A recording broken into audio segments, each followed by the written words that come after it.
For all of you who listen to Submersion and own an Android device, go to the Google Play Store and download the Podcast Republic app. It's a fantastic app that allows you to get all of your favorite podcasts directly on your Android device. I personally use the app and I love it. I can search for the podcast I want to listen to, select it as a favorite, and have it just a click away. Make sure to select Submersion as a favorite so you don't miss any of our new episodes. Again, the app is the Podcast Republic app, available on Android devices. Episode 118. Woo! Oh, yeah, and Zach is got these dead eyes staring into people right now. There he is. He's ready to stream. Jamie's ready to stream. Big nose guy in the bottom right is ready to stream. It's my favorite. Yeah! I like that. Big nose guy. Dude, so anything exciting going on before we get into this? Anything exciting with me? I don't know. I've been biking. I did my first ever Century bike last weekend. I got 100 miles. Never done it before. In a day? In a day.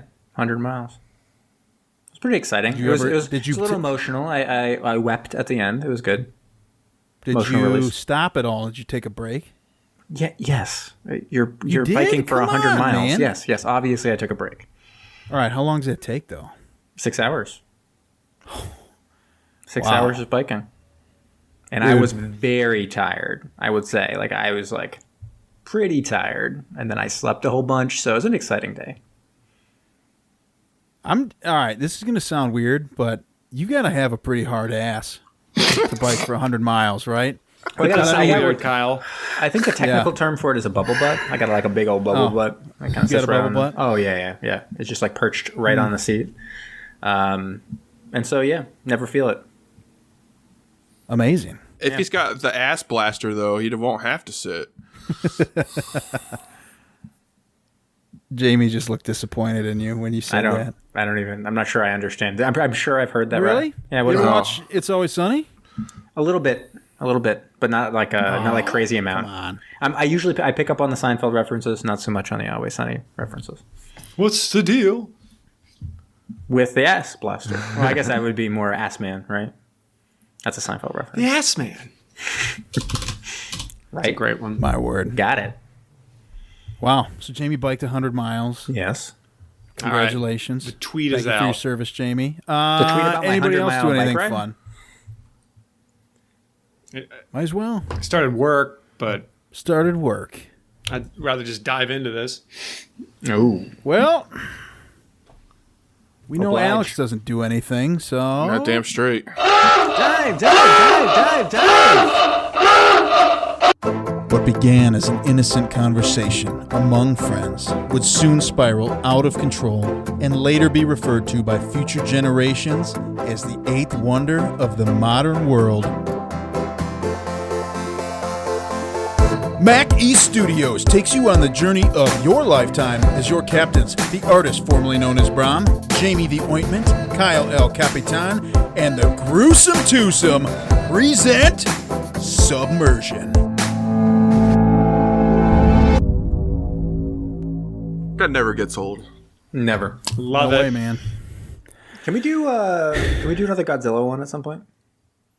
I missed it. man. We need to just bring that back. Just gotta do it just randomly for one of them, and maybe for there's a movie 2 weeks from now. I think we could throw it in there just for funsies because the movie's kind of just for funsies. The movie is? Yes, you'll see 2 weeks. Get ready. This movie for this week, not so much just for funsies because Zach, what did we watch this week? Well, everybody, we watched the film Submarines from 2003. Sounds appropriate. Kyle, does. I what was the legit title feel of it bad. again? Before this started, I was like, guys, what was the name of the movie we watched? I could not remember for the life of me. It's like, what the heck? And I've been This mostly is like what we live for, right? Yeah, I've been mostly avoiding it just because if you actually look at the movie, and it's available on Tubi, it's available on Prime, Amazon Prime, it's available actually a whole bunch of places. It doesn't look real. It doesn't look like a real movie because the cover of it looks like I made it in Photoshop or something. And I was like, this is Submarines. And Look at the title, cover right there on the stream. You can see it. That's the cover next to the nose guy. Yeah, it does not look real. Nope. The plots, and as you watch it, it starts to seem even less real as you're watching it. I agree. So, I don't know. It does. You guys might be surprised with this one, but I actually enjoyed it. Oh, I can't wait to get this. Wow. All right. Yeah. Alex has had some interesting I don't opinions. know, some had some great reviews. Yeah. And maybe we're gonna get one of those again tonight. Yeah. So I don't know. Should anyone have any opinions about who was in this, or should we just dive into the plot? Do you recognize anyone in this movie?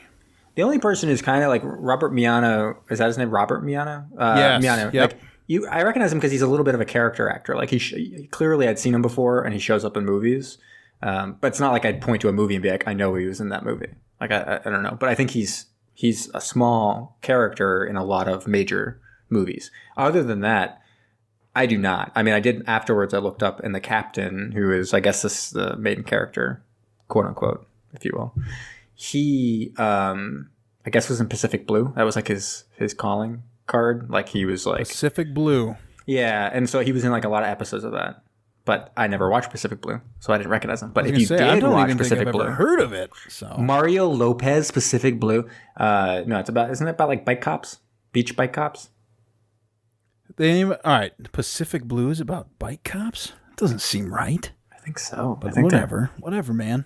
Is what it is. I think they're like trolling around Venice Beach or something. Pacific Blue.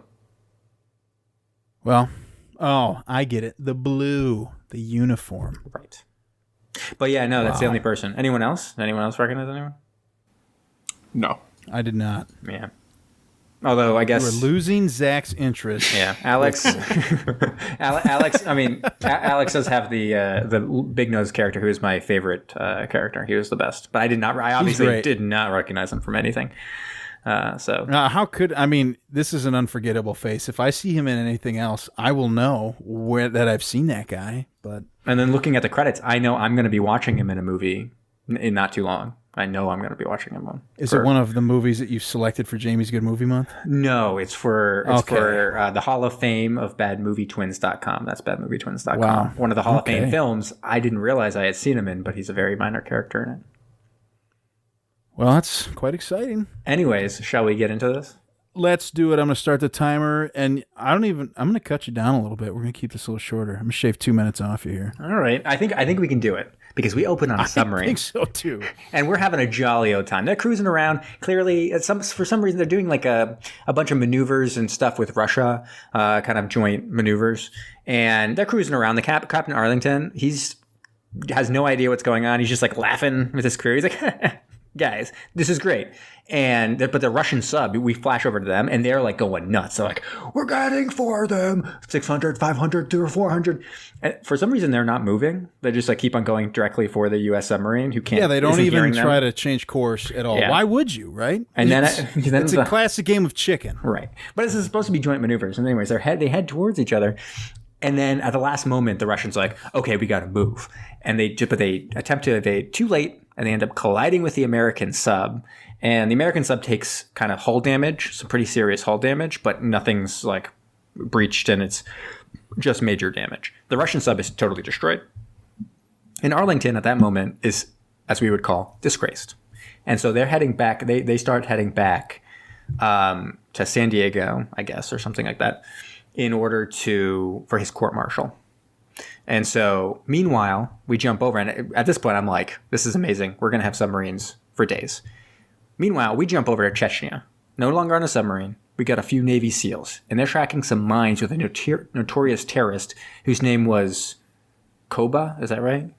Koba? Something along those lines, yeah. On IMDb, he was credited as someone totally different. I don't even know why. Like, the name they use is like Sajid Khan or something like that. It's like Koba or Kuba or something like that. I think it's Koba. And then he's got his henchman, big nose guy, Zhukov. And my God. Huge. And when this guy turns to the side, I was like, wow, look at that schnoz, man. It's distinct. Massive. He's basically, do you guys know who Robert Zadar is? I think his name is Robert. Robert Zadar. Zadar? Yeah. Look him up. Zadar. He's the big chin guy who's from like Tango and Cash and stuff like that. So him and Zhukov, they could have been like besties. They should have been buddy this cop guy's film. got Oh, this guy's got a huge chin and cheeks. Oh my goodness. Huge chin. And him and Holy smokes. yeah. Is this for real? Yeah. This That's character's real. very like James Bond villain. Yeah. Like just So anyways, Like we've cut down, Igor should be his name.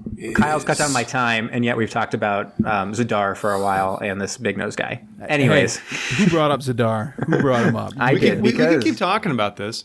yeah. So It is Koba, pretty important. Koba and his henchman Zukov, who's a big nose guy, they're basically talking about it. They're like, Koba's a little suspicious. He's like, why was this so inexpensive? He's also obsessed with filming everything. And part of the reason that's given is that he has been like a major terrorist in, for a while, but he's always worked in the background. So other people like Osama bin Laden have gotten like the credit and stuff like that. So he's obsessed with filming himself to show everyone that he's like the main mastermind. Not even just himself. Right, everything. He's like a director. It's this weird aspect of the film where it's all about like he's almost like a director of himself being a terrorist. He's like, oh, get them more in the light, like move them over that way. Yeah. Have you ever seen the documentary, the Banksy documentary, Exit Through the Gift Shop? I have, yes. And then it ends up being the one guy who's just like filming everything all the time. Right. It kind of reminded me of that. Yeah. And so, anyways, he's obsessed with filming. The SEALs think they've got him, basically. They think that they basically, okay, they fell for it. Let's go up there and let's grab them. But they turn out to be wrong, and that they kind of fall into a trap. And the trap is that they've laid all these mines out. And so when the SEALs get up there, they're surrounded by these mines. And so 2 of the SEALs try to escape, and they're killed during this. Harrison, which is our main Navy SEAL, he goes into hand-to-hand combat with Zukov, big nose guy, and is able to badly wound him, like cut him in the face. And then he escapes narrowly by jumping out of the building. So they think he's dead, but he's jumped out of the building, hanging onto a crane, and escapes.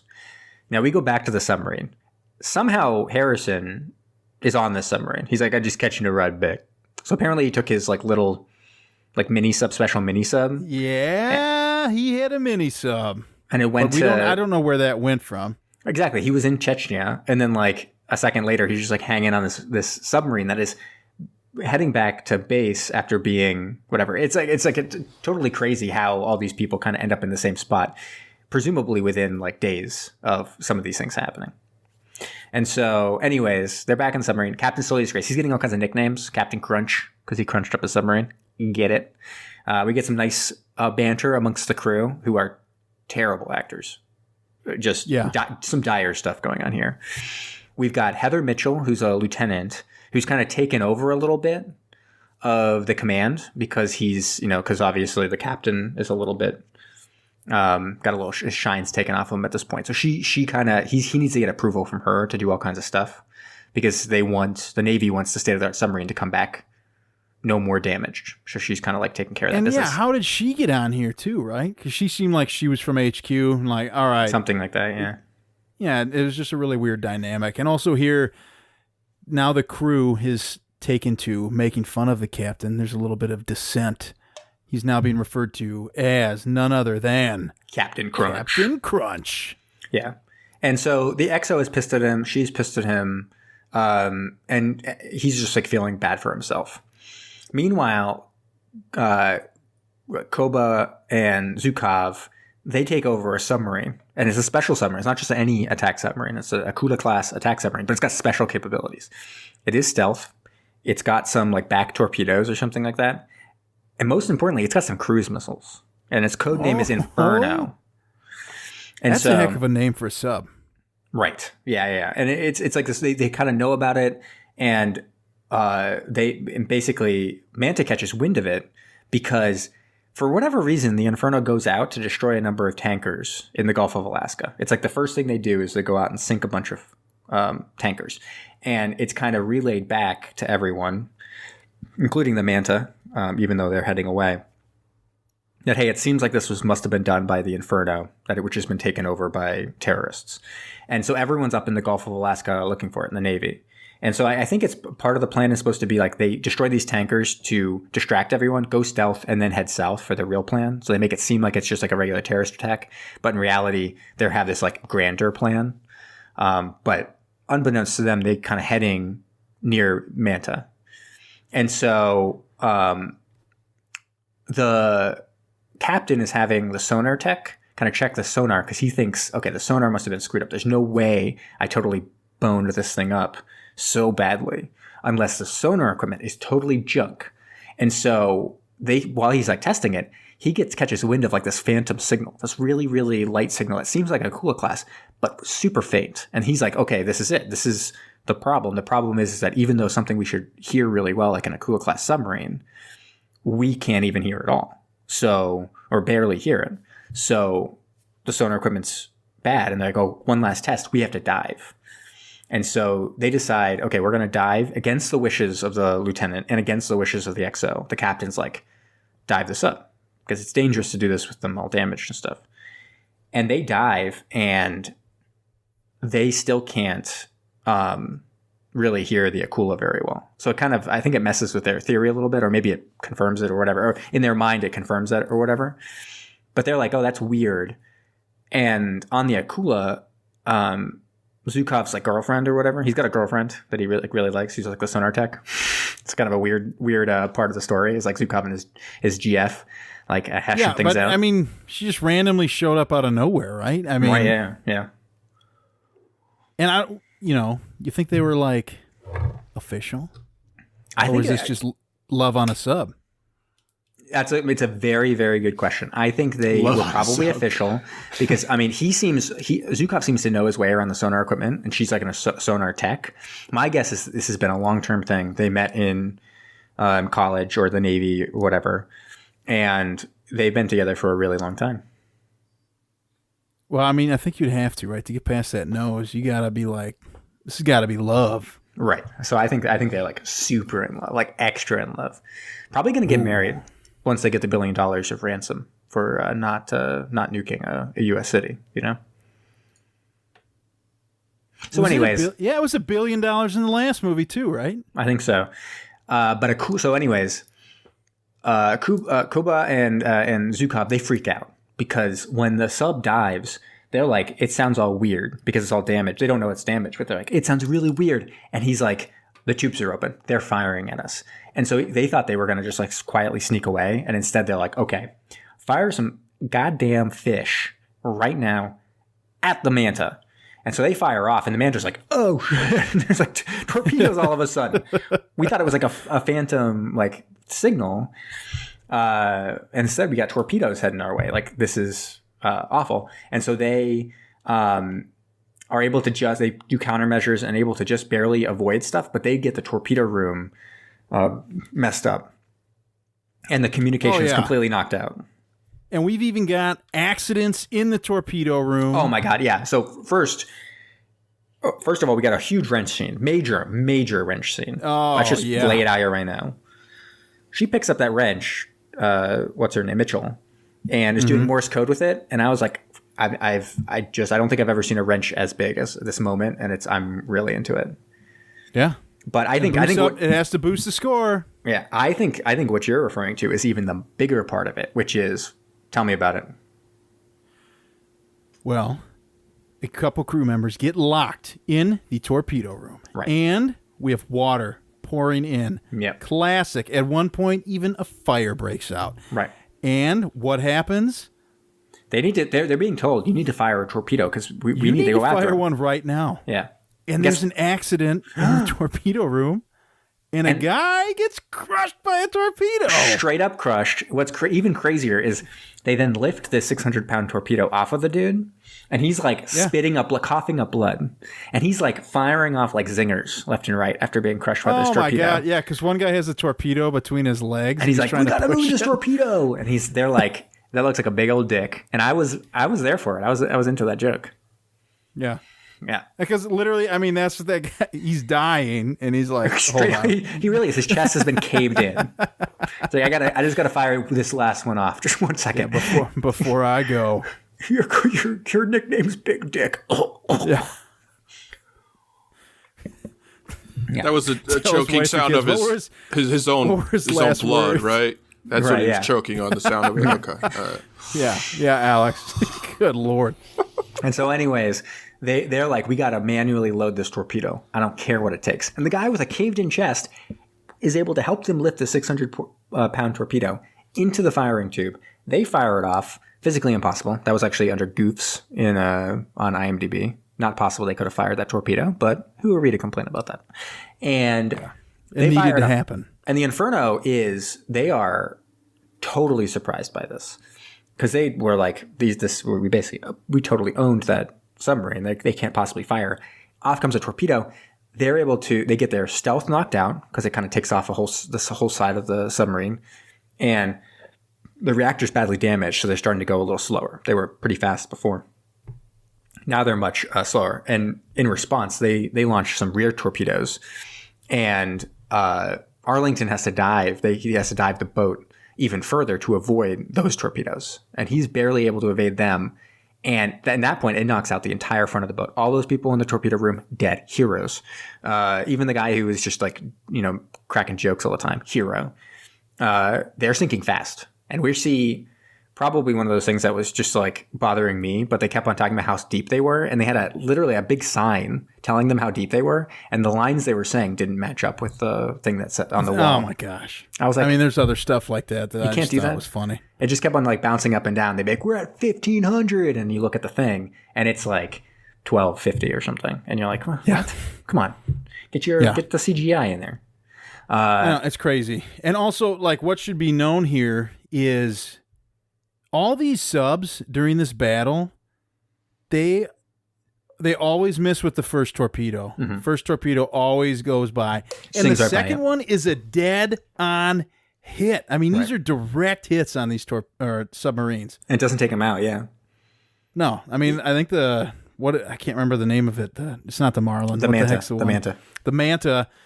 That takes at least 2 direct hits from a torpedo. It has the entire front of the submarines gone, and yet they're still just cruising about, doing their thing. They're doing their thing, man. And so anyways, they're able to avoid it. They're sinking fast. Arlington gets Harrison to go in his mini sub, and that's like one of the special features. They have a few special features on this like state-of-the-art submarine. One is that like the reactor's like super special, and like basically kids could operate it. Kids shouldn't operate it, I don't think, but kids could operate if they wanted to, or if we wanted them to. I don't know. Yeah, in some scenarios, I guess. But they also have this little mini sub that Harrison came on and sleeps on. I don't even know. Whatever. That's not important how that mini sub arrived. He smokes on it. He's smoking on a sub. We haven't had that in a minute. Man, there's a lot of smoking on that sub. Both subs. Yeah, they're smoking all over the place. But Harrison's got his little mini sub, and they're like, "Hey, how much power that mini sub got?" And he's like, "It's got enough power that you need to stop this dive." And so they stop. They stay. He gets in there. He's in this mini sub. He's got this thing where he's like pushing the power up. It didn't look like a traditionally operated sub from what we've seen in our. I was going to say limited, but I use extensive submarine film watching. And we've seen some of these before. Never seen one operated in that manner. Yeah, and he's able to stabilize the submarine as it goes down, and then they're able to kick in the reactor and stop it from sinking. It's amazing, man. That little sub, it's doing everything it can. It's like wiggling around on top of the sub, and he's like, "Come on, do it!" And then it like lifts it up. And you're like, "Wow, that's pretty sweet." Yeah. And so Arlington is dead certain that the Inferno is heading to Los Angeles and San Diego to launch those missiles. He's like, "It is the Inferno. I'm 100% sure of it. It's got cruise missiles. We've seen its stealth. We've seen its rear torpedoes. It's got cruise missiles. That's why these terrorists took it. That's why they're heading this direction. They're heading to LA, San Diego, he knows? And they're going to launch missiles. Because of his gut? No, because he's got some quotes. Unfortunately, I don't have the direct audio from the movie tonight, but one of his quotes is, "I've been sniffing the coolest asses my whole career." And I was like, all right, man, whatever. You do you. And also at this time, the main terrorist, Koba, unveils his grand scheme, which, wow, spoiler, it is exactly as our American captain says. Mm-hmm. And it's funny because Zukov is talking about the crew. He's like, "Hey, man, I think some of these guys are, not so great, or, they're getting a little nervous, yeah. They're getting a little nervous. And then our main guy, he has a pretty good line. He's like, I've seen harder faces on whores. It's just like, good God. What is this movie? And so, it's basically Zhukov's having a bunch of some serious talk with his GF. The girlfriend is like not super into it. She's basically like, I'm into you and I'm into the plan in general, but he's got to be a little aware of this crew and the fact that they're all going to mutiny, and we got to be on the same page about this because they're probably going to start coming after us, and either we're going to kill all this crew and not get the money, because what's the only alternative at that point is launching the missiles. You just can't. A skeleton crew, that's the only thing. And she's basically saying, like, I don't really want to be a martyr on this thing. I want to make money and leave with you, and that's that. And so Zhukov's like kind of trying to calm her down, but he goes over to Kubo, and is like, crew's getting a little antsy. And Kubo is immediately like, it's your girlfriend. She's ruining everything. I don't like her. And Zhukov's like, whoa, what's wrong with her? Whatever. And so then Kubo's like, hey, girlfriend, come with me. Takes her into like a missile room, shoots her, and then slices like a missile tech's throat, and then pins it on this missile tech and brings Zhukov in. It's basically like, Zhukov, I don't know what happened. Like, the girlfriend, like, she was here and we were just having a good chat, but then like the missile guy, he like totally killed her. And then she saved me by killing him in like the last ditch effort. And Zhukov's literally like, that is wildly unbelievable. Come on. Like, you literally were just talking about how I should jettison this lady like 5 seconds ago, and now she's dead. And you're saying what? Like, come on. And then he's like, no, like, no, check the videotape. And it's just like, this is just so implausible. It's insane. And if Zhukov checked the tape, he would have been like, well, you're lying to me. But instead, the crew at that moment decides, we're mutinying. They start mutinying all over the place. And Zhukov and Kubo, they head out up there and kill everyone. Basically, it's just them. It's just them left. And talk about like a love sub. That's some love in the sub right there. They're the only ones left. It's a bromance, man. Oh man, they're like Predator high-fiving like left and right, and they're like just like, you know, hugging, and they're like, you know, getting a little emotional, but like it's cool because like this is the time to do that. You know what I mean? Oh, big time. Yeah. This is it. This is the time. And meanwhile, over on the other sub, the LT is still giving the captain some hard stuff because captain's like, look, it's the sonar equipment. She's like, you're blaming everybody else but yourself. She's like, who is it next? Is it Flipper? Is it Mr. Limpet? I know, like, right? Dropping that Mr. Limpet. You just dropped it? You just name dropped Mr. Limpet in this movie? Like, really? 12 inches. I was shocked. 12 inches. And he was like... I mean, they're hitting all kinds of marks, right? That we're looking for. And so... he even the captain at this point is getting a bunch of guff, but he's got the XO back on his side because he's basically laying out the thing. San Diego's going to get destroyed if we don't stop him, and the XO's got a wife and a new baby in San Diego, and he's like, I'm in. Mitchell's still giving him like a kind of a hard time, but he kind of goes out of his way to talk to Harrison, the Navy SEAL, and is like, okay, I know what you're about. I have your file because you came on my sub and I'm the captain. Check out my dick. And he pulls it out, and Harrison's like, I respect that. And then he rolls it back up and he's like, and I respect you. And then Harrison's like looking at the file, and he's like, and this is the person we're chasing. And it's Kubo, which he obviously knows, and it's like, God damn it. And he's like, I will kill myself to kill this person. And the captain's like, great, because that's exactly what I'm going to ask you to do. And so he's like, perfect, I'll let you know. Then they head over. They're getting in range because they're basically going to push the reactor to 120%. It's extremely dangerous. And the idea is they're going to push it to this limit. And if it comes to it, they'll ram and explode and destroy the submarine. But hopefully it doesn't come to that. Anyway, in the meanwhile, they have to get within range for this mini sub to be able to explode. And so they get up there, and still Mitchell is like, I'm not into this.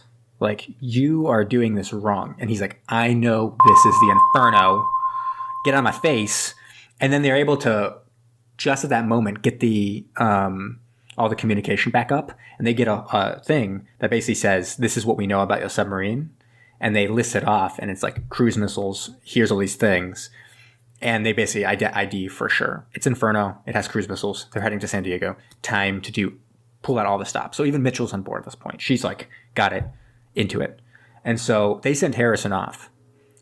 He's had a whole heart-to-heart with the sonar tech too. We find out that the sonar tech, basically, it was his fault. He had kind of got... He at let the beginning pressure, of the first collision. Yeah, he let the pressure get to him, and basically it was his fault, not the captain's. And basically Harrison's like, well, at some point you got to come clean. And he's like, fine. And so, but he fixes up what Harrison needs, and Harrison goes off, and he's like heading out. And I was like, they better let Harrison be the hero here, because they're literally sending him on a death mission, and he better be a hero, or else this is going to look really stupid when he doesn't sink the submarine and kills himself. But he reveals this giant thing of like explosives in his little mini sub. He like unveils it. He's like, aha! And he's like, Kubo, like anyone's watching. I know, exactly. And he like gets on the horn with Zukov, and is basically like, remember me, and off it goes, and he rams directly into the submarine. Another direct shot straight into it. It explodes, giant explosion. Huge. They're listening, and they're like, still hanging. Still doing it. And so Kubo's like, they can't kill me, fucking Americans. And then he's like ready to turn the keys and launch the missiles. And he turns it, and he's like, in only 1 minute, we'll be ready to do it. And we just have to wait for this timer to go down. Like, watch the timer. It's really great. And so then basically on the submarine, they're like, this is the last thing. We got the last minute. They're launching. We've got to ram them. They start ramping up to ram. And Mitchell's like, give me one shot. We're not going to kill everyone. Give me one shot. I know I'm like an expert in Tomahawk missiles. I can go down there and I can go into launch even though we're underwater. And they're like, okay. And she goes down there, and as she's like finagling with it, she realizes the only way to get it to launch is if she's in the tube with the missile, and that means she's going to die. And she's like, shit. And she's like, fine. She's like, close the hatch. They do. They launch the Tomahawk missile just as their missiles are supposed to go off. And it totally explodes. Finally explodes. Well, it like jars their nukes, so the nukes are sitting like sideways or something in the tubes. Mm-hmm. And then when they launch, they just explode in on themselves. Right. And that creates a huge explosion, but the Mantis is able to survive it, even though it like damages a bunch of stuff. And then we get a final scene where he's like walking through the submarine, the captain. He's been, presumably, he's still waiting for his court-martial since the sonar tech hasn't really come clean yet. And so he's kind of like looking around. He's like, well, end of my career. He's collecting kind of like these memories along the way. He pulls out his stick for one last moment. He kind of like sits there and looks at it and goes, well, it's time. And then the sonar tech comes and said, basically, he's like, I have to tell you something. And we get a final scene of them walking arm in arm away, presumably, to the court-martial together, where the captain will throw that sonar tech under the bus. He should. Probably. I mean, really, you have to be kind of cool under pressure if you're going to be like a sonar tech. Yeah, you would think so. Yeah. And that's the end. That's the movie. That was the entire movie. Bam. Beautiful. Whole thing. Beautiful. Right? Maybe. So we just assume that radar tech's going to come clean, right? I think so. I think because Harrison, who's like a hero, told him to, he's probably going to do it. That's my guess. What if he just pins it all on Harrison? Oh, that's a good idea, actually. I'd be like, that's weird. Well, Harrison wasn't on the boat yet. It's like, no. He was. And they were like, yeah. Dude, he's a SEAL. He's sneaky. Like, interesting. Maybe he was here. It could happen, man. All right. Who wants to go first with reviews? Not it. Ooh, he's doing the nose thing. Dude, I can go. I'll go here. Okay. Submarines. The movie that I forgot the title to. Mm-hmm. We have an entire podcast watching movies about this. Submersion. Thank you for that visual, Zach. And this movie hit so many boxes that I'm usually looking for. As we mentioned, we have water in the sub. We have wrenches. We have fire in the sub. We have fish in the water. We got a guy getting crushed by a torpedo tube. We got smoking in the sub. We've got it all. But this movie, it's a snooze fest for me. I don't know. Like, like we talk about everything that we're looking for, and they just hit all these like cliche marks, and I don't know. Wrenches. I could not get into this movie. Flooding. It's what, like an hour and a half? Seemed way longer than that. Could not. I don't know. Acting was not great. I do love Zhukov's nose. Mm-hmm. I'll say that. Also, the weirdness with Kubo, like with his little Sony Handycam with the little cassette tapes filming everything. I'm like, okay, cool, whatever. I don't know what he's doing with that, but it doesn't seem like it's really going to work out. It doesn't. Man. For me, I hope I never cross this path again. 1.5. Oh, okay. Wow. That's low. I can jump in. It does seem like we watch these movies, and sometimes it's like, I can make that movie, or clearly something went wrong, and I could have done a better job of putting it together. Agent Red is one where you look at it and you're like, this movie has quality production, but clearly someone came in and cut it all to pieces, and it was like garbage. This actually, the production-wise, is actually fairly surprising that it had like the sets and stuff. At one point, when they actually get onto the Akula submarine, they have like a giant submarine set where people are like falling off of it into water and stuff. And yeah, and it's weird. It's kind of this you have these two sides of it. You have this production value that seems surprising, and then you have everything else, which is literally bottom of the barrel. Writing, bottom of the barrel. Acting, bottom of the barrel. Snooze fest central. Bottom of the barrel. Like everything is just the worst version of what we're seeing. Does it have submarine stuff in it? Sure, but so did Agent Red. Is this better than Agent Red? I don't know. I think it might be the same. I think it might be the same level. It could be, man. As Agent Red. It's just as nonsensical. Nothing makes sense. Like literally, you're watching, and you're just like, how did that seal get there? How did they get there? Why are they doing this? All right. Why is any of this happening? So, all right, yeah, I did look this up when you were talking about it because they were in Chechnya.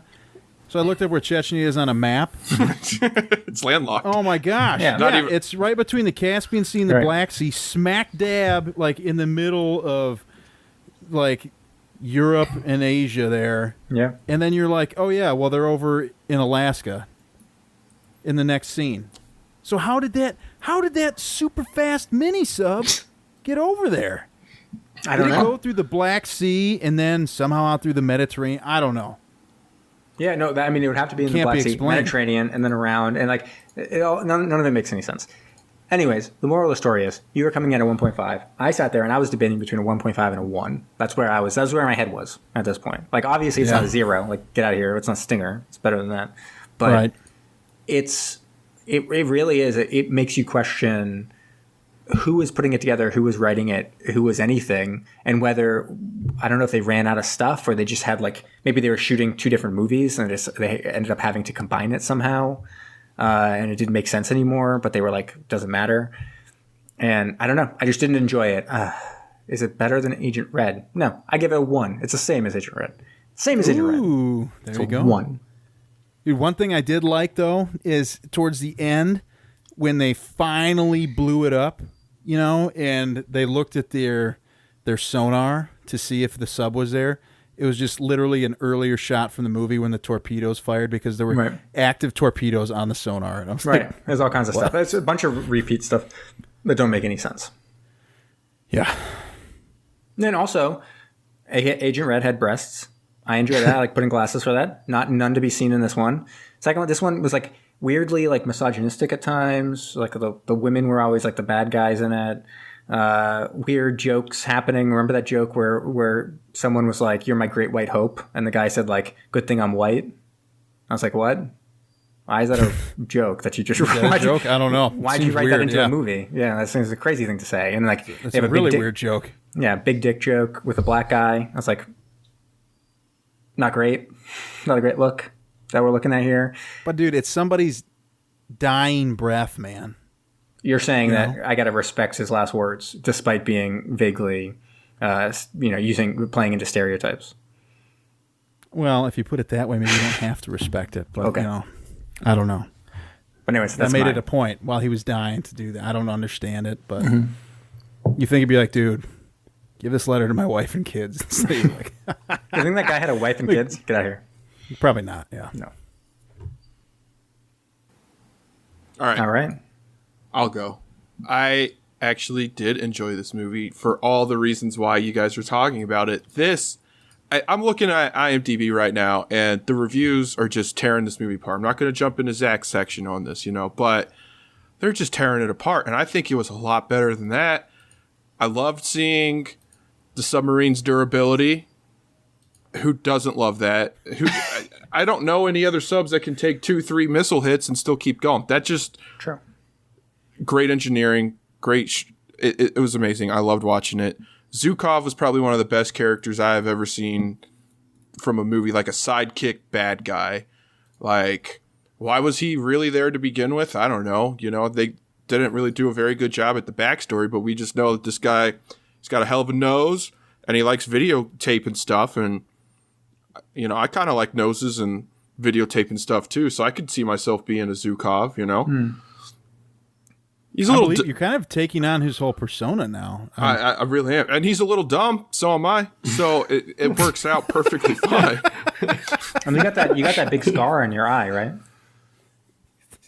Not yet, but I can. The giant scar in your face. Yeah. Oh my god! But as you said earlier, both of you, like it is checking a lot of boxes for what we're looking at submarine movies, and for this month's worth of movies, Jamie, I think you really nailed it. This is really a good movie.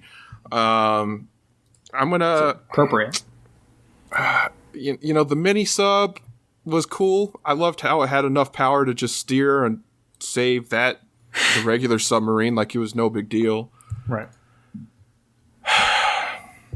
And the second opening scene, because like there's the first one where they were doing the war games and the incident happened, but then right after that, when they were actually in Chechnya, that reminded me just like something that would be out of a video game. That whole scene was all like an opening scene to a video game. I felt like I don't have one in particular, but I'm just saying like that could be a scene. 3 SEALs trying to go in and stop a terrorist, and only one lives and escapes in a mini sub. Like, I thought that was pretty cool. And they also had some pretty accurate Russian weapons from what I could tell in the background too. So I was not mad about that at all. Now, when it comes to the rating, I think this is better than Atlantic Rim that we watched a couple weeks ago. So I got to give it higher than Atlantic Rim. So I got to go 9.9. Wow. Makes sense. Wow. Yeah. I loved it. It was really fun. You think anybody could match the energy of the main character from Atlantic Rim? Do you remember the way he described that fight, man? That's true. With Treach. It was unreal. Treach might come up later in my trivia.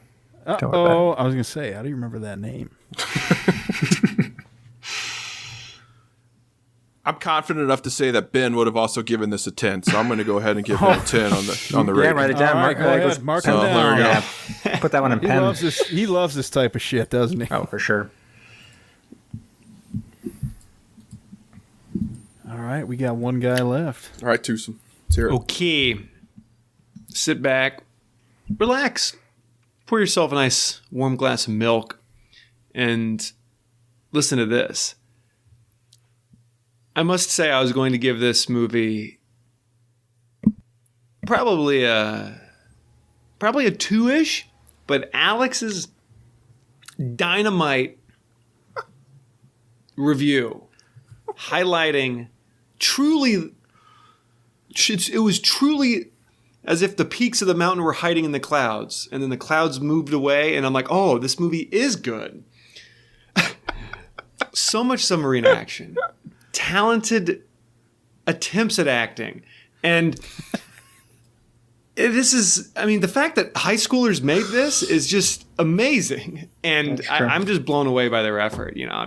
This is just, I knew, not to toot my own horn, but I made some movies in high school, a few times. And wow, these guys, they must have used Microsoft Movie Maker. They did a hell of a job. So I'm going to bump that up from a 2 to a watchable 4.5. There we go. Wow. There we go. There you go. Hell yeah. Kyle, maybe we should revise ours up to 10 so this is the highest rated film we've ever watched. Yeah. And then everybody's like, wow. Submarines. These guys love this movie. Yeah. These guys know sub movies. And gotta watch it. Right. Unreal. Well, with Alex and Brom with, a 10 and a 9.9, I mean, crazy. Brom, if you don't want that score, speak now. Okay. It was pretty All cool right. because, the lady also sacrificed herself at the end. You don't really see that. So it's pretty cool. And Very true. What's one other movie right off the top of your head where a female sacrificed herself at the end of the movie? Jurassic Park. No. What? I'm like, wait a minute, what? Yeah, I was like, no way. Definitely not Titanic. Definitely not Titanic. Yeah, definitely not. No. Well, No. you see, I was thinking about it a little bit more. I don't think that the radar tech is going to turn himself in, honestly, because if you don't see it on screen and they don't apply it, it doesn't happen. It's the way I think about it, right? So I think he's just going to let the captain go sit in that court martial and get fired for it. Wow. You think he's that savage? Oh, yeah, for sure. I'm struggling. It's him or the captain, right? I'm struggling to think of one movie where a woman sacrifices herself at the end. And she actually dies. Well, the whole time she was like so adamant the whole time, like, no, we're not doing this. This isn't worth it. We're not sacrificing ourselves. She was so willing to let everything else happen. She didn't want to. And then at the last second, God graced her and said, get in there. And she did. Maybe White Squall. Ever seen that movie? No. I just remember there's a really emotional scene where Dennis Quaid, I think, is looking down into the boat that's sinking, and his wife is there, and he's like, "We get you," and I think she's like, "No, you have to go," or something. See that? I mean, okay, yeah. Like, because I'm trying to think of Signs, but she didn't sacrifice her life. She was hit by a guy falling asleep at the wheel. Oh man, what's that other movie where one of the main girls? She doesn't sacrifice herself. She just gets crushed. Well, in Lord of the Rings, that one, what is that, princess or whatever? She tries to sacrifice herself, but then she ends up killing that Nazgul anyway, so that doesn't really count. But she was going to, but it didn't happen. She had the intention. Interesting. All right, shall we go to Love It or Hate It? Let's do it. Hit it, Kyle. Do, I love it. He hates it. We're gonna get it one day, Zach. We're gonna get it one day. Get it. But not today. And here's your visual cue. It's going now. Oh, I didn't even. Nice. Loving that visual cue. Yeah. Loving it. Or hating it. We're about to find out. I will say, listeners, don't worry. We will have that theme song ready by episode 200. So, Hey, don't put a timeline on it, right? okay. Jamie, what do you want to hear first? I want Love It first. All right. This Love It comes from... Okay, I will say this. Not a lot of Love It's out there.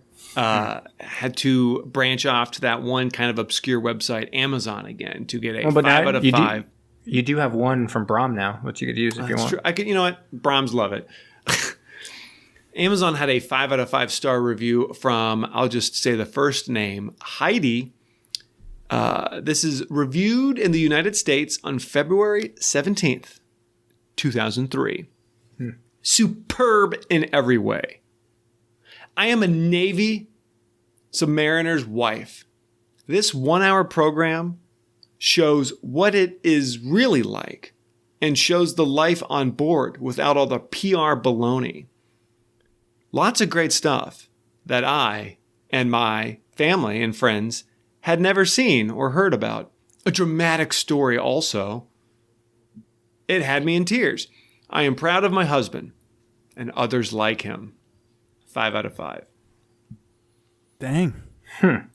She could say that about a lot of movies, though. To be honest. Yeah, but was she confusing it with some other movie? That's my only question. Hard to tell. She said an hour program and that it was very accurate to life on a submarine. It's true. Still counts. All right. Yeah. Hate it? This comes from DGL119916, February 2011. Tanks are not all that blow on this boat. It's a good one. That's it? I like it. No, here as a title. Oh, okay. Calling this movie crap would be doing a disservice to crappy films. This is horrendous. From the very beginning, you just know it has no direction and no soul. This is right out of the Chuck Norris school of unbearable right-wing good versus evil movies. This makes Delta Force look like Saving Private Ryan. Illogical and poorly constructed plot typecast pretty boys with no acting skills, but fit the costume. They're talking Zukov, pretty boy. A hot, tough woman who shouldn't even be on a submarine. With an even worse bad girl counterpart. Bad accents and models of submarines that looked like a 13-year-old built them. This piece of rhymes with hit screams direct-to-video low budget where Silk Stalking's production value meets ridiculous and inaccurate military thriller. Boring, dumb, nonsensical, stupid. Oh, and great title, Submarines. Really well thought out. No amount of weed or alcohol could make this trash watchable. Disagree. Periscope up, thumbs down. Wow. Wow, I like that. My gosh. Or the title of this is more appropriate than last week's movie, right? Yeah. Depth Depth charge. charge didn't even happen. And while you were doing that, I thought of a movie where a female actress sacrifices herself. What'd you find? Star Wars: The Last Jedi. Oh, remember? God, you're Remember? right. And I hate that you thought of that. Yeah. Sorry, dude. Shit movie. Zach's upset. Anyways, should we get into some trivia? Let's do it. All right. So the only real trivia for this was that it listed as taking stock footage from Agent Red, which itself took stock footage from a variety of other films. So we're on the action film food chain at this point, right? And we're at the bottom of it. Right here. This is the bottom. It's eating Agent Red. It's like the That is pretty bad. That's in the low. dirt. All right, so this was directed by David Douglas. He was a special effects designer before briefly trying his hand at directing. Before this, he directed For the Cause, starring our beloved Dean Cain. He did work on some high-profile films like Speed and Last Action Hero for special effects, but my personal favorite from that list is that the last thing he did before starting to direct was the spacecraft designer for Hellraiser Bloodline, which is, I think, the fourth Hellraiser or the third Hellraiser, where they go to space and they jump around in time. So they're like in like the 1500s or something, and then up in space and all kinds of stuff. It's a crazy movie. The writer was Kevin Moore. This was the first thing he wrote, and then he did a series of straight-to-video and TV movies. Probably the biggest one is Today You Die. It was a Steven Seagal and Treach vehicle, Treach being from the aforementioned Transmorphers film. Or sorry, Atlantic Rim. Transmorphers. Come More or on. less the same. Atlantic Rim film. So two of our favorites, Steven Seagal and Treach, in one movie. And then after that, he kind of faded away and hasn't written much recently. Our favorite character was Zukov. He was played by Stefan Strerev. He was a maniac. It's great. I'm going to be able to watch him soon because BMT Hall of Fame coming up, and we've selected The Legend of Hercules, starring Kellen Lutz. Anyone see that one? Well, that one. Well, now with Stefan, our boy Stefan is in there. You better check it out.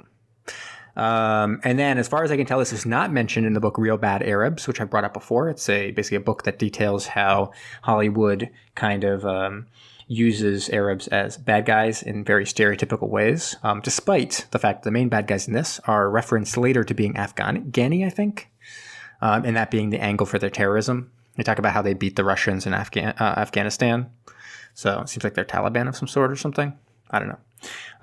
But it may not have made the book just because it's kind of a very small film and also offensive in other ways, as described before. And that's what I got. And then quickly, we can do some Phantom Zone.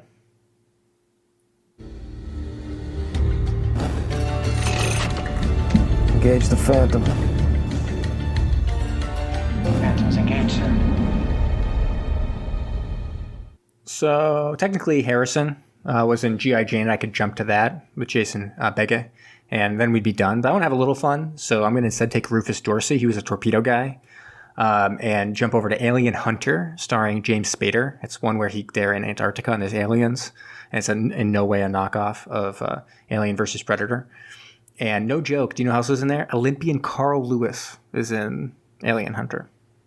Really? In his brief moment of trying to be an actor in Hollywood, yeah. So we were going to actually watch that for BMT recently, but then we decided for a different one. So we'll have to circle back. We can pick that up because it's got submarines in it. Anthony Schiavello's in that one, and he's also in Independence Day. And there's a bunch of people there that we can use, like Bill Pullman, Jeff Goldblum, and stuff like that. But I thought it was pretty kind of fun to be able to go through Alien Hunter, which I didn't even realize had a submarine, even though we almost watched it for BMT. And then, it's kind of interesting because connection to Ed Harris here is like when Ed Harris heard this was being made, he was like, you know what? I know two guys who love submarines, right? They should be involved. They love subs. And so they called me and you, Kyle. Remember that? I vaguely. Yeah, so we got in the conference call. It was before Zoom, so it was a huge hassle. And Ed was pretty annoyed because of like how much trouble we were having getting on the conference call. But it was fine. We smoothed it over. Anyway, he's like, Kyle, babe, I got a great gig for you. And Kyle, do you remember what you said? He said, I've got a great babe for you? No, you said, I got a great gig for you. It's called Submarines. I was like, dude, gig me up. And he was like, great, I'll get you on the horn. Steven Spielberg's currently attached, but probably won't end up being him. Is that okay? And what'd you say? And I said, no, I need Spielberg there. And he said, fine, I guarantee it. And then he said, see you at the Oscars, babe. And then we did. We ended up winning, actually, Best Podcast. It wasn't for the film, but we won the Best Podcast Oscar that year, if you remember. I do. It was pretty crazy, yeah. Unfortunately, the runner-up, Channing Tatum, got into a fight with me in the parking lot because he didn't think that we deserved it, honestly. And we totally did. It's true. And that was it was the first, I really remember it because it was the first tuxedo I ever bought. And I still own that tuxedo. In fact, I think I'll probably wear it to your wedding, Zach. Oh, good. That's good. It's a really nice one for the Oscars. So That's good. You're not a rental guy, not for the Oscars. You're going to buy one? Well, no, I already have it since I bought that one for the Oscars. Well, I wanted to commemorate the evening, especially after we won. I called up the rental place and said, I want to buy this because I just won Best Podcast. Oh, and you want it forever. Mm-hmm. Well, that would make sense. Yeah, I hope that's okay, Zach, since I'm the best man. If it says on the back, it says stitched into it, it says Best Podcast on the back. Yeah, that'd be sweet. That's okay. That's Alex is not impressed. All right. After that, I don't have Subs Worldwide tonight, all right? Because I've done the Akula class, and I know that we can't recycle these all the time. And we've done a lot of American subs. So I was like, you know what? One thing we've been dealing with here, the Jeopardy questions. And so I have dove in, found some Jeopardy questions, all dealing with court-martials. Wow. So these are all from, there's a lot of different categories here. So get ready. We have a 2,000, 2,000, 1,600, 500, and 300. So I'll just, let's see. Alex goes first. You give the highest score. Yeah, all right. Alex, what do you want? We'll start off low, the 300. Okay. So this is from episode 879, 1992. Okay. Though he was court-martialed, Milwaukee's airport is named for this general.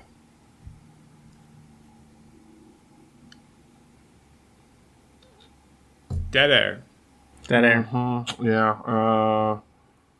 I don't know. Anyone want to steal?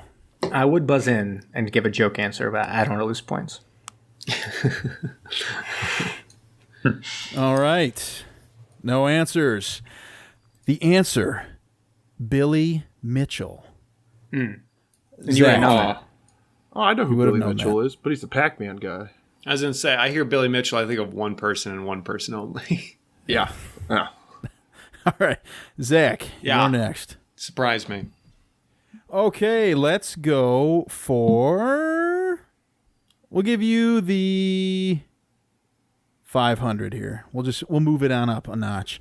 So Douglas MacArthur was a member of the court-martial that convicted this advocate of air power in 1925. I don't know.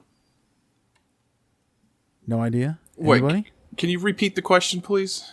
Yes. Douglas MacArthur was a member of the court-martial that convicted this advocate of air power in 1925.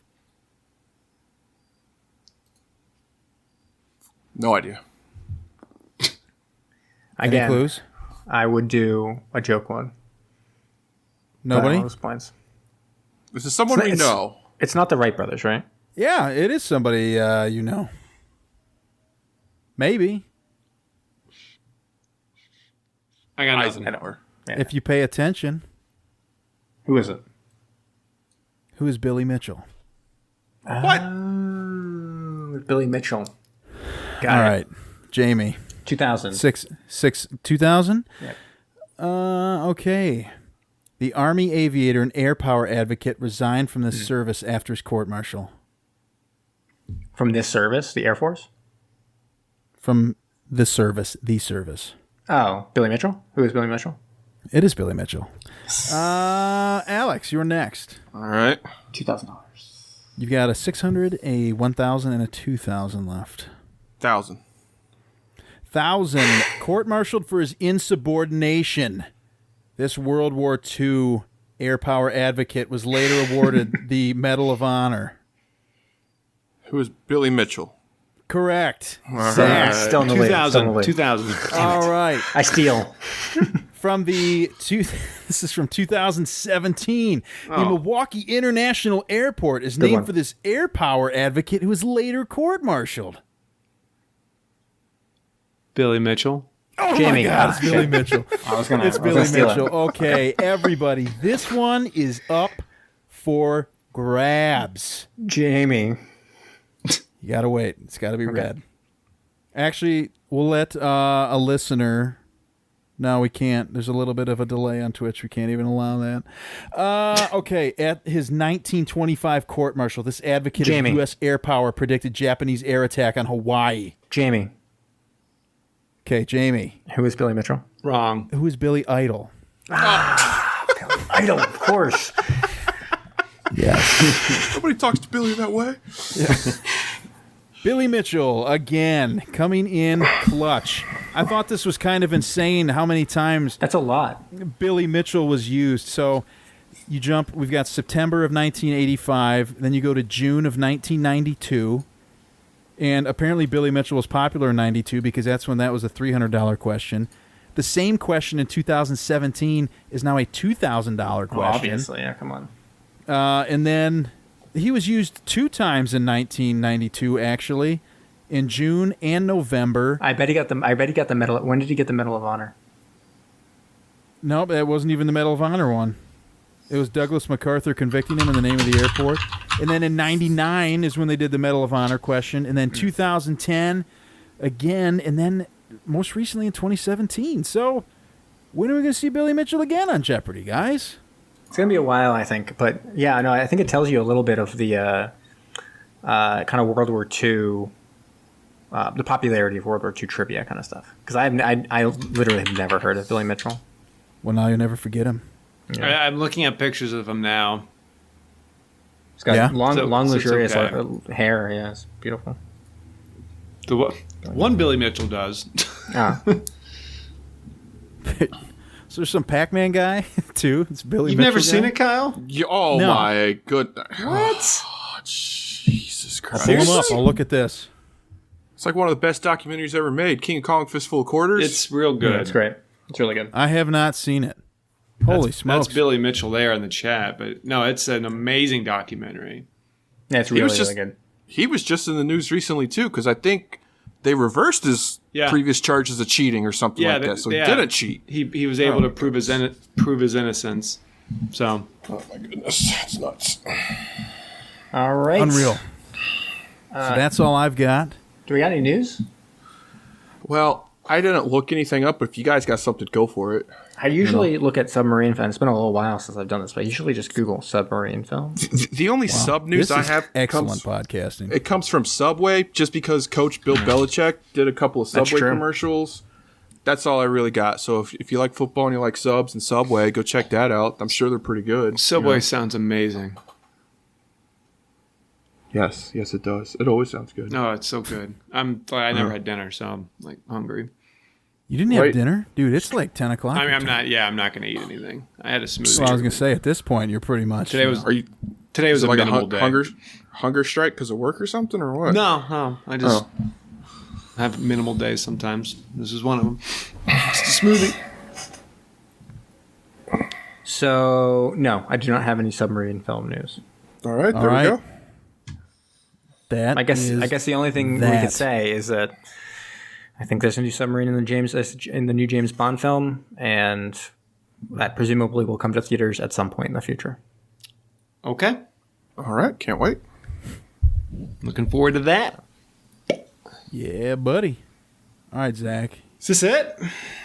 Yeah, I know. We're doing a little short one here tonight. That's perfect. Nothing wrong with that. Yeah. Yeah, it's a beautiful. You ready? Beautiful thing. Hit it. Zach Facts, it's Zach Facts. When you're going down, get some Zach Facts when you're going down. How do you do that, man? I can't do that. It's magic. It must be. All right. Look, they just don't work. Late. Just jam your hand. It just doesn't. It's great. It's great podcasting. It just doesn't happen. These hands don't work. Listeners, do you see our hands? Okay. Yeah. Do you see what we're trying to do here? Okay. Let's cut the fluff and get to the Zach Facts. Yeah.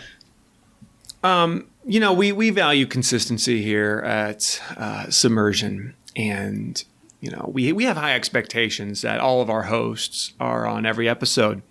Mm-hmm. So with that being said, today's facts are brought to you by Ben. Not brought to you by Ben. It's all about Ben, is what I meant to say. Oh, here we go. I like this. Because this is why you can't miss. I go over on the number of facts. Over? Yeah, what's the over-under? You got to give me a line. Someone has to do 3.5. I think it's always 3.5. 3.5? I'm going over. Yeah, I think over also. It's about Ben. Come on. Al, over-under? Over. All right.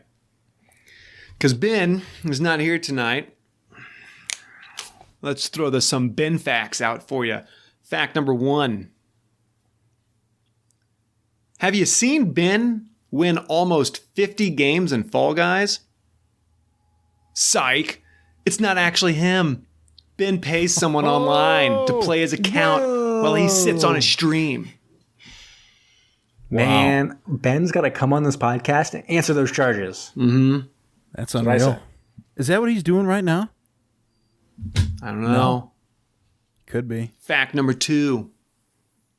Ben's car is green. Oh, how dare he? Would you say it's green like your background green?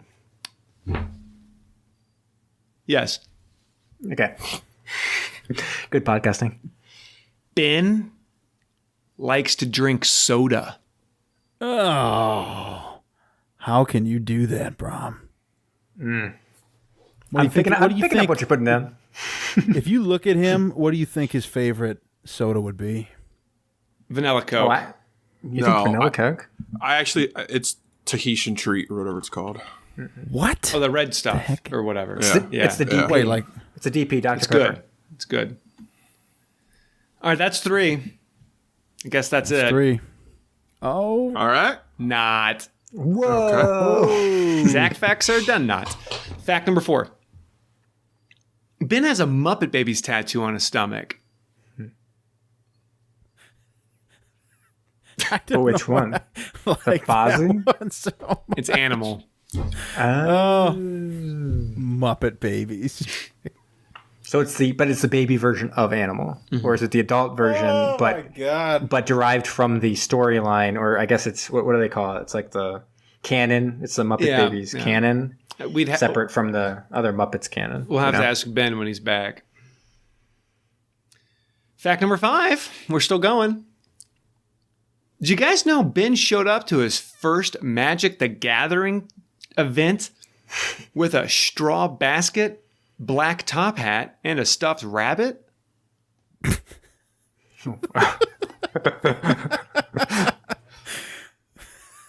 Thought he was gathering magic stuff. Got it. Because he got a basket. I got it. I liked it. I like it. I also enjoyed it. Because I understand it. Yeah, because I get the joke. That's why I like it.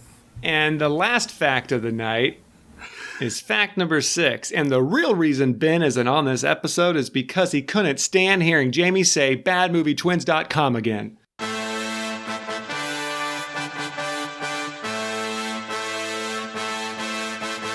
Thank you for listening to Submersion. Don't forget to subscribe for new episodes every Thursday. If you like what you heard, please leave us a rating wherever you listen. Want to interact with us? Follow us on Facebook, Instagram, and Twitter. We also love to get messages from all of you. If you have a suggestion, a comment, or just anything you'd like to share, please email us at macestudios@gmail.com.